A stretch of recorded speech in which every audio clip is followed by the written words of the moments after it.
Hey, what's up YouTube?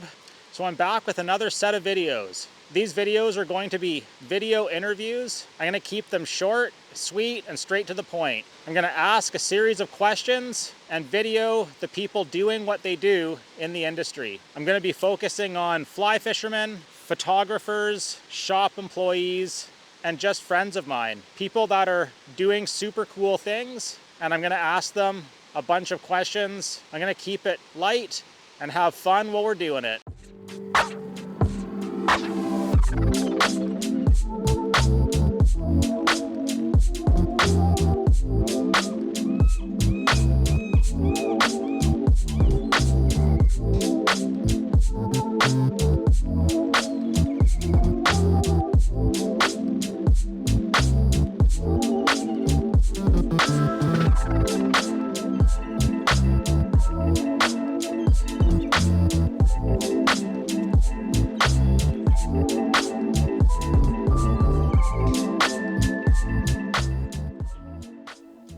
So what's your name, age, and where are you from?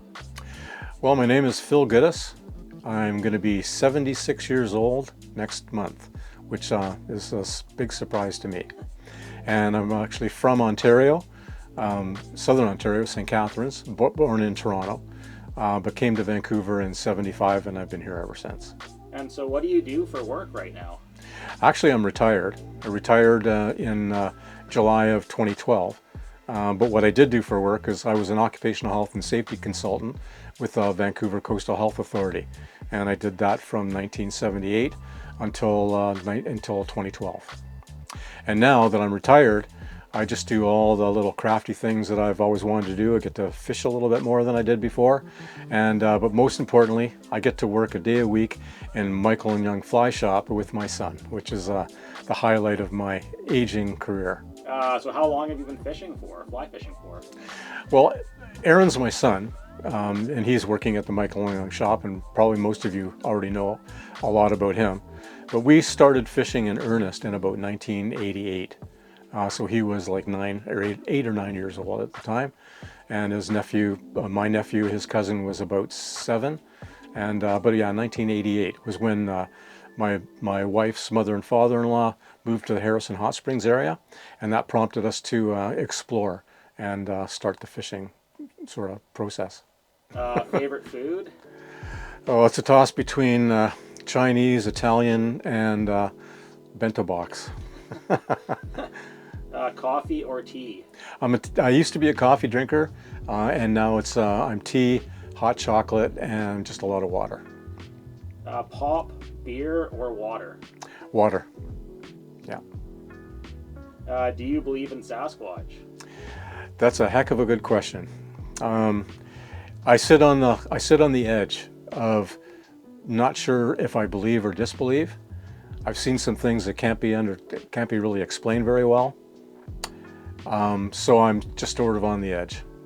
What's your biggest steelhead? My biggest steelhead, I believe it was my first fishing trip to the Thompson with Aaron and a couple of other buddies. We were fishing a little area called the Lake Pool, and I was fishing behind everyone, threw in my cast and hooked into a beauty, probably about an 18-pound fish that I got on the fly, and that would be the biggest steelhead that I've ever had. Road trip tunes? Road trip tunes? Yeah.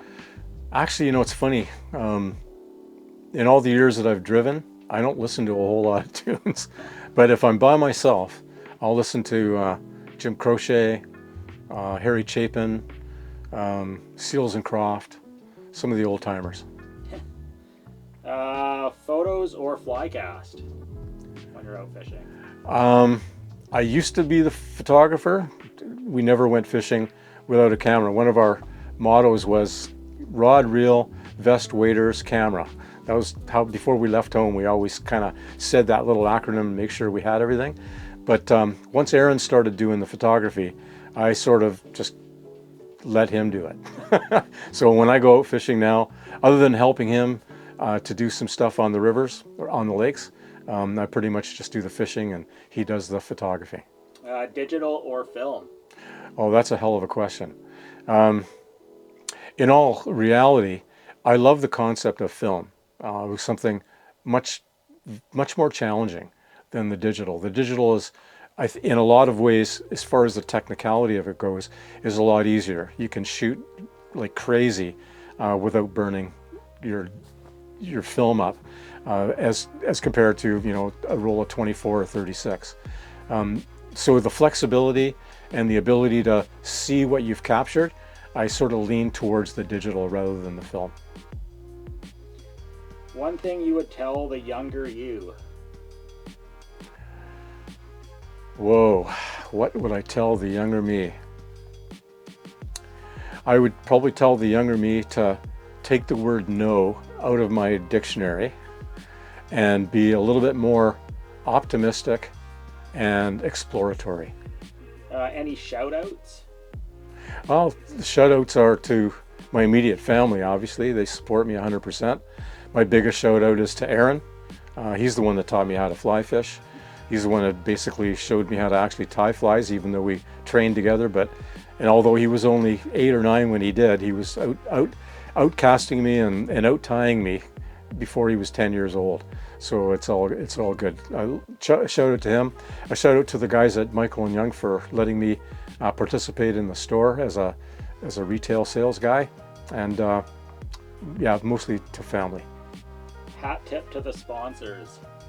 Hat tip to the sponsors. What do you mean by that? Are you sponsored? No. Okay. Probably no. I'd like to be sponsored by a few of those places, but no, at this point in time, I'm not up the list high enough to get any sponsorships. Any last thoughts or anything? I guess the last thought is that probably one of the most incredible things that have ever happened to me was to discover fishing with Aaron and my nephew Andrew. Really, that happened over 30 something years ago, maybe 35 years ago now, or longer, and that virtually changed my life 100%. And it changed all our lives, because all of a sudden we were spending a lot of time outdoors. We were learning a ton of stuff every time we went out, and it buffered the kind of work that I was doing to a great extent, and it was a great way to relax, explore, and just a constant state of learning. Awesome. All right, that's good. Thank Well, you. thanks.